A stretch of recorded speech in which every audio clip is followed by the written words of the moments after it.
Hello, आप सब लोगों का हिंदी की इस क्लास में एक बार फिर से मैं डॉक्टर संजू हार्दिक अभिनंदन करती हूँ। कल के वीडियो में हम लोग बीए पार्ट 3 के पेपर फर्स्ट के लिए परीक्षोपयोगी प्रश्नों पर चर्चा की थी।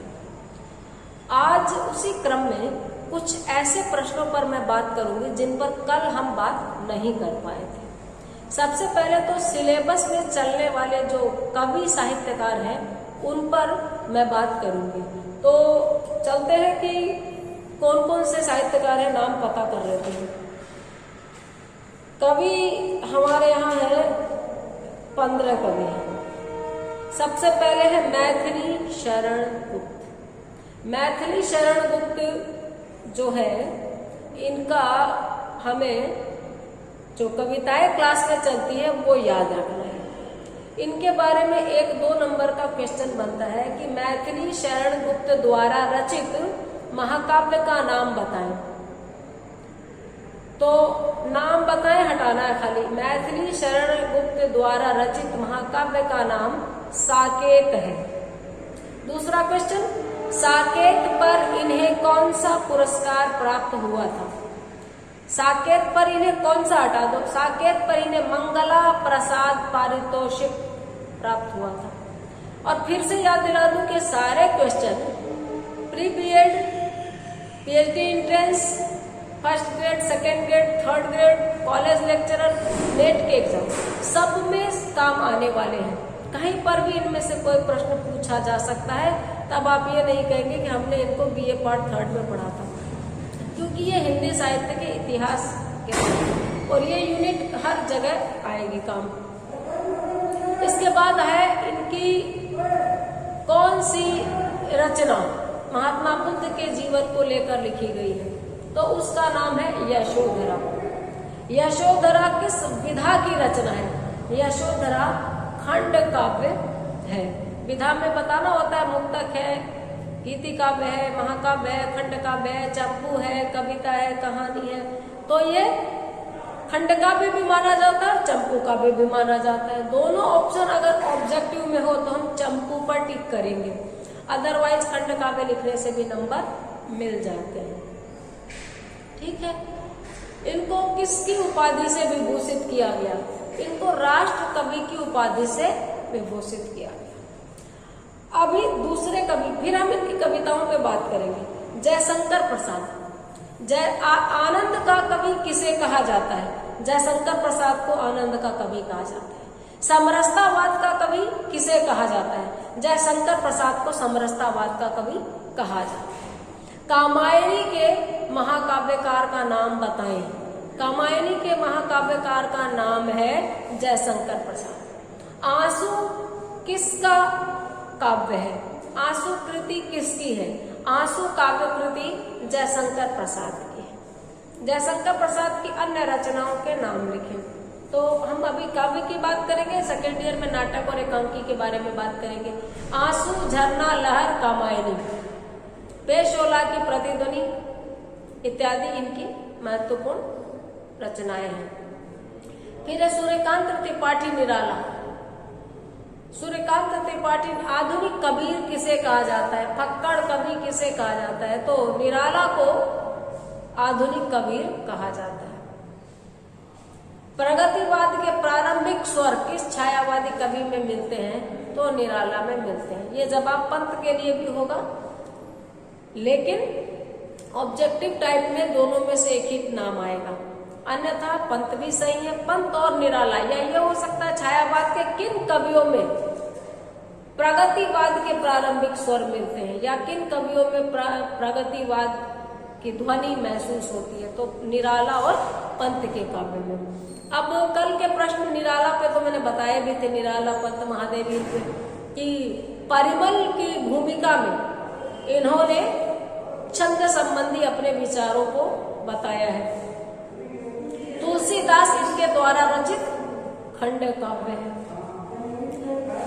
वह तोड़ती पत्थर कविता किस संकलन में है? वह तोड़ती पत्थर कविता अनामिका काव्य संकलन में है। इनकी चर्चित लंबी कविता, दीर्घ कविता का नाम बताएं। राम की शक्ति पूजा इनकी सर्वाधिक लोकप्रिय लंबी कविता है। हिंदी साहित्य की ही सर्वाधिक लोकप्रिय कह सकते हैं। इनकी दूसरी लंबी कविता का नाम है सरोज स्मृति। उसके बाद है पंत। पंत की पहली कविता का नाम बताएं। पंत की पहली कविता का नाम है गिरजे का घंटा। निराला की पहली कविता का नाम बताएं। निराला की पहली कविता जूही की कली। पंत को किस काव्य कृति पर ज्ञानपीठ का पुरस्कार दिया गया? चिदंबरा काव्य कृति पर। पंत को और किस नाम से जाना जाता है? पंत को प्रकृति के सुकुमार कवि के नाम से जाना जाता है। हिंदी का वर्ड्सवर्थ किस कवि को कहते हैं? सुमित्रा नंदन पंत को कहते हैं। एमए प्रीवियस में भी ये काम आएगा और बीए थर्ड ईयर में भी काम आएगा और कंपटीशन एग्जाम में आएगा। इसके बाद है महादेवी वर्मा। महादेवी वर्मा को क्या कहकर संबोधित किया जाता है या साहित्य में उनको किस रूप में जाना जाता है? उनको आधुनिक मीरा के नाम से जाना जाता है। करुणा की कवयित्री किसे कहा जाता है? महादेवी वर्मा को कहा जाता है। किसके काव्य में, किस छायावादी कवि के काव्य में छायावाद की विशेषताएं सर्वाधिक आई है? महादेवी वर्मा के काव्य में। किस छायावादी कवि की कृतियों में जिज्ञासावाद और रहस्यवाद सर्वाधिक महसूस किया जाता है, प्रतिबिंबित हुआ है? तो वो महादेवी वर्मा की काव्य कृतियों में। श्रृंखला की कड़ियां किसकी रचना है? श्रृंखला की कड़ियां महादेवी वर्मा की स्त्री विमर्श संबंधी रचना है। या महादेवी वर्मा की स्त्री विमर्श संबंधी रचना का नाम बताएं। श्रृंखला की कड़ियां। महादेवी वर्मा की पशु प्रेम से संबंधित किताब का नाम बताएं। महादेवी वर्मा की पशु प्रेम से संबंधित किताब का नाम है मेरा परिवार। उसके बाद है हरिवंश राय बच्चन। हालावाद का प्रवर्तक किसे कहा जाता है? हरिवंश राय बच्चन को। पाठ्य पुस्तक में से किस कवि को कवि सम्मेलनों में बहुत अधिक लोकप्रियता हासिल हुई? हरिवंश राय बच्चन को। हालांकि हरीश बादानी का नाम भी है लेकिन उनसे अधिक लोग इनको जानते हैं। उसके बाद आता है नागार्जुन। नागार्जुन किस काव्य धारा के कवि हैं? नागार्जुन प्रगतिवादी काव्य धारा के कवि हैं। फिर है नागार्जुन की दो काव्य कृतियों के नाम लिखिए। प्यासी पथराई आंखें, युग धारा। और जो और कवि थे उनका तो मैंने छोड़ ही दिया। मैत्री शरण गुप्त के भी कई खंड काव्य, यशोधरा, विष्णु प्रिया, जयद्रथ वध, ये सब हमें याद रखना। और फिर उनका एक महाकाव्य है साकेत। मैत्री शरण गुप्त द्वारा रचित महाकाव्य का नाम क्या है? साकेत। इसी में एक प्रश्न बनता है खड़ी बोली के सर्वप्रथम महाकाव्य का नाम बताएं। अभी चूंकि इस बार जो किताब चेंज हुई थी उसमें वो कवि शामिल नहीं है, हरिऔध जी, अयोध्या उपाध्याय हरिऔध, नहीं तो उनके बारे में भी परिचय दे रही होती मैं। लेकिन ये प्रश्न तो आधुनिक काल के हिसाब से हमारे सिलेबस में पढ़ता ही है कि आधुनिक काल का अथवा खड़ी बोली में रचित हिंदी का प्रथम महाकाव्य कौन सा है? तो कौन सा हटा देंगे? खड़ी बोली में रचित प्रथम महाकाव्य का नाम प्रिय प्रवास है। मैत्री शरण गुप्त द्वारा रचित महाकाव्य का नाम क्या है? साकेत। जयशंकर प्रसाद द्वारा रचित महाकाव्य का नाम क्या है? कामायनी। और इन तीनों में अगर प्रश्न आए आधुनिक काल के सर्वाधिक प्रसिद्ध महाकाव्य का नाम बताए तो वो है कामायनी। आकार में बहुत छोटा है इन सब महाकाव्यों से, लेकिन प्रभाव में बहुत बड़ा है। उसके बाद नागार्जुन हो ही गया। नागार्जुन का वास्तविक नाम क्या है? वैद्यनाथ मिश्र। नागार्जुन को अन्य किस भाषा में लिखने में महारत हासिल थी? मैथिली भाषा में। मैथिली भाषा में इनको किस रचना पर साहित्य अकादमी का पुरस्कार प्राप्त हुआ? तो पत्रहीन नग्न गाछ, पत्रहीन नग्न गाछ कृति पर नागार्जुन को साहित्य अकादमी का पुरस्कार प्राप्त हुआ। आओ रानी हम ढोए पालकी किसकी रचना है और किस संबंध में? नागार्जुन की रचना है, इमरजेंसी के दौरान लिखी गई थी। जनता पार्टी की सरकार की असफलता के बाद इन्होंने कौन सी कविता लिखी थी? खिचड़ी विप्लव हमने देखा। जनता पार्टी की जो सरकार बनी थी वो भी नहीं चली। ये इमरजेंसी के दौरान इंदिरा के विरोधी थे, लेकिन बाद में इनकी दूसरी पार्टियों से भी मोह भंग की स्थिति हुई और तब इनकी कविता जो आई थी उसका नाम है खिचड़ी विप्लव हमने देखा। उसके बाद है रामधारी सिंह दिनकर। रामधारी सिंह दिनकर के बारे में मैंने अभी पढ़ाया था, तो पूरा बनाया था एक सेपरेट वीडियो, वो आपको देखना चाहिए कि तेज का कवि, अनल का कवि किसे कहा जाता है? रामधारी सिंह दिनकर। रामधारी सिंह दिनकर को और किस विरुद्ध से जाना जाता है? विरुद्ध यानी उपमा, राष्ट्र कवि की उपमा से विभूषित है, इस नाम से जाना जाता है। इसके बाद पहले इनकी बात कर ले, इनको किस पुस्तक पर ज्ञानपीठ सम्मान दिया गया? उर्वशी चंपू पर। इसको कोई महाकाव्य कहता है और कोई इसे चंपू काव्य कहता है। चंपू काव्य में गद्य और पद्य दोनों के माध्यम से प्रबंध एक काव्य को गूंथा जाता है। तो यशोधरा में और उर्वशी में ये चीज है, गद्य और पद्य दोनों है और प्रबंधात्मकता तो है ही। अब बाद इन्हीं पे बात कर रहे थे हम ना। हाँ, इनको ज्ञानपीठ किस पे मिला? उर्वशी पे। इसके बाद इनको साहित्य अकादमी का पुरस्कार किस पे मिला? दिनकर को। साहित्य अकादमी का पुरस्कार रामधारी सिंह दिनकर को संस्कृति के 4 अध्याय किताब पर दिया गया।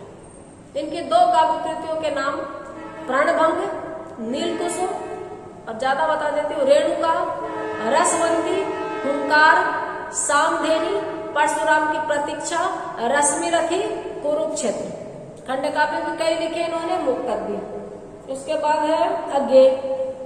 प्रयोगवाद का प्रवर्तक किसे कहा जाता है? माना जाता है अज्ञेय को प्रयोगवाद का प्रवर्तक होने का श्रेय दिया जाता है। नई कविता के प्रवर्तक कौन है? अज्ञेय ही नई कविता के भी प्रवर्तक है। प्रयोगवाद, इन सारे वादों की विशेषताएं कल बता चुकी हूँ। ताड़ सप्तक के संपादक कौन थे? अज्ञेय थे। दूसरा सप्तक, तीसरा सप्तक, चौथा सप्तक, चारों सप्तकों के संपादक अज्ञेय थे। 1943 में पहले सप्तक का प्रकाशन हुआ। 1953 में दूसरा सप्तक, 1959 में तीसरा सप्तक और 1979 में चौथा सप्तक प्रकाशित हुआ और चारों सप्तकों के संपादक अज्ञेय थे। इसके बाद है मुक्तिबोध। फैंटेसी का कवि किसे कहा जाता है? मुक्तिबोध को। किस कवि को अपनी कविताओं में अंतिम एडिटिंग, बार बार अपनी कविता से असंतुष्ट होकर उसमें सुधार करने की प्रवृत्ति किस कवि में थी? मुक्तिबोध में थी। किस नई कविता के किस कवि के अंदर मार्क्सवाद के स्वर सर्वाधिक प्रमुख रूप में मिलते हैं? नई कविता में मार्क्सवादी स्वर वो मुक्तिबोध में मिलते हैं। मुक्तिबोध की जो कविताएं हैं उनमें क्या सबसे अधिक देखा जा सकता है? मुक्तिबोध की कविताओं में मिथ की अवधारणा, मानव मन की निराशा, घुटन और कुंठा का इंद्रजालिक प्रदर्शन, फैंटेसी, इसका चित्रण सर्वाधिक रूप में देखा जाता है। फिर धूमिल। धूमिल का वास्तविक नाम क्या है? सुदामा पांडे। कल सुनना मुझे। सुदामा पांडे का जनतंत्र, संसद से सड़क तक, ये धूमिल की काव्य कृतियां हैं। और चांद का मुख टेढ़ा है, ब्रह्म राक्षस, अंधेरे में,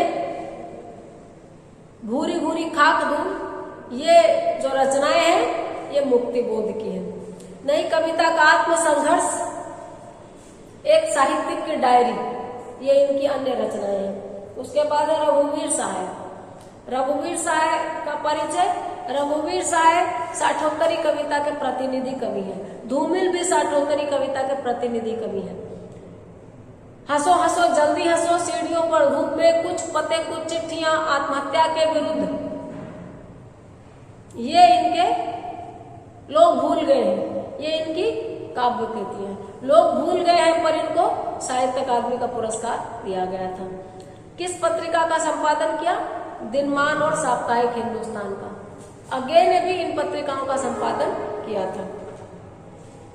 उसके बाद है दुष्यंत। हिंदी गजल विधा के पुरस्कर्ता कौन है? दुष्यंत कुमार। साये में धूप इनका गजल संकलन है। एक कंठ विस्पाई, ये इनका खंड काव्य है। दुष्यंत को हिंदी गजलों में आम आदमी की पीड़ा और राजनीतिक प्रतिबद्धता लाने के लिए याद किया जाता है। फिर है हरीश भादानी, हरीश भादानी और लास्ट में नंद किशोर आचार्य। ये दो कवि राजस्थान के कवि के रूप में हमारे बीकानेर विश्वविद्यालय ने साथ में लगा रखे हैं और दोनों ही हमारे बीच में अभी हैं। सॉरी, हरीश भादानी इस समय नहीं है हमारे बीच, मुझे ऋतुराज याद रहा, मैं ऋतुराज से भी मिली हूँ और नंद किशोर आचार्य से भी। हरीश भादानी और नंद किशोर आचार्य दोनों ही बीकानेर में जन्मे हैं, वहीं की मरुभूमि इनकी कर्मस्थली, और इस समय हैदराबाद में नंद किशोर आचार्य अध्यापन कार्य कर रहे हैं। हरीश भादानी को वातायन पत्रिका के संपादक के रूप में भी जाना जाता है। एक फक्कड़ कवि थे, बिना नौकरी के पत्र पत्रिकाओं का प्रकाशन करना और कविताएं लिखना एक संघर्षमय काम है, क्योंकि कवियों की कोई निश्चित सैलरी नहीं होती। कल इसी पर एक लंबा चौड़ा वाद विवाद बहस विमर्श फेसबुक पर चल रहा था कि सुरेंद्र वर्मा जो अपने उपन्यास मुझे चांद चाहिए के लिए प्रसिद्ध हैं, उन्होंने एक शोध छात्र से साक्षात्कार के लिए पैसे मांगे। इस पर अलग अलग तरीके से बात हो सकती है। साक्षात्कार के लिए पैसा अगर शोध छात्र है उससे लेना मुझे उचित नहीं लगता, क्योंकि शोधार्थी को कितना स्कॉलरशिप मिलती है। लेकिन अगर पत्र पत्रिका के लिए आप साक्षात्कार लेने जाते हैं तो उस पत्र पत्रिका समूह को, प्रकाशन समूह को अपनी तरफ से रेन्यूमरेशन पैसा, कुछ पारिश्रमिक साक्षात्कारकर्ता को भी मिलना चाहिए और जो जिसका वो लेने गया है, क्योंकि कवि साहित्यकार के पास अगर इस्टेब्लिश इंडस्ट्री नहीं है, कोई उनको उद्योग धंधा, उनका कोई काम धाम वो उतना नहीं करते हैं, तो वो तो लिखते ही हैं, उनकी कुल कमाई उसी से आती है। तो पहले के कवि शर्मा शर्मी में रह जाते थे, रचनाओं के लिए पारिश्रमिक नहीं लेते थे, तो इलाज के लिए चंदा करना पड़ता था। हरीश भादानी ने बहुत फक्कड़पने में दिन गुजारे, क्योंकि इनको अपनी काव्य कौशल को उपार्जन के रूप में काम में नहीं लेना था। घर फूंक तमाशा देख टाइप के रचनाकार कौन थे? तो वो एक तरफ निराला थे तो दूसरी तरफ हरीश भादानी। वातायन पत्रिका का इन्होंने संपादन किया था। सुनो कुंती को सुनो इनकी प्रसिद्ध कविता है। भूख का भ्रूण बहुत ही मार्मिक कविता है इनकी। हमारे यहाँ चलती है, मैंने नहीं कल ने बुलाया है, रेत में नहाया है मन, एक एक क्षण जिया गया, प्यास सीमाहीन सागर, उड़ना मन मत हार सुपर्णे। ये इनकी कविताएं हमारे क्लास में है, लेकिन परीक्षोपयोगी दृष्टि से मुझे इतनी महत्वपूर्ण नहीं लग रही है, क्योंकि हमारे एक पैटर्न है, जिसकी कविताएं आ रही है, बार बार प्रश्न पूछे जाते हैं, उन पे तो एक ढर्रा बन जाता है, और कुछ कविताएं कितनी भी सार्थक हो, कितनी भी मार्मिक हो, उन पर कम ही प्रश्न आते हैं। लास्ट में हमारे कवि हैं नंद किशोर आचार्य। नंद किशोर आचार्य ताड़ सप्तकों में से किस सप्तक के कवि हैं? चौथे सप्तक के कवि हैं। नंद किशोर आचार्य के प्रिय कवि हैं अज्ञेय। अज्ञेय की कविताओं को, महत्वपूर्ण कविताओं का संकलन सन्नाटे के छंद नाम से इन्होंने किया था। जल है जहां इनका काव्य संकलन है और वर्तमान में ये लिख रहे हैं। ये थे हमारे कवियों को लेकर के कवि परिचय के रूप में, और सब कवियों के जीवन और मृत्यु से बातें रिलेटेड मैंने इसलिए नहीं बताई कि जब चैप्टर पढ़ाती हूँ तो लगातार ये बातें मैंने आपसे की है, तो आपको व्याख्या करने के लिए उन चैप्टर्स को देखना ही पड़ेगा, तो सब मिल जाएगा। प्लस आपके पास पाठ्य पुस्तक है, इसके जरिए आप देख सकते हैं। अब जो नेक्स्ट वीडियो होगा, मुझे लगा था मैं आज ही बता दूंगी, लेकिन वो बहुत बड़ा हो जाएगा, फिर आप देखेंगे नहीं। तो अगला जो वीडियो मैं बनाऊंगी वो प्रश्नोत्तर से संबंधित बनाऊंगी। आपको महत्वपूर्ण प्रश्नों के छोटे छोटे उत्तर मैं बता दूंगी, जिससे आपका काम चल जाए। तो आज का वीडियो यहीं तक, मिलते हैं दूसरे टॉपिक के साथ, वही प्रश्नों के, महत्वपूर्ण प्रश्नों के उत्तर के साथ में मैं आपसे मिलती हूँ। अपना ख्याल रखिए।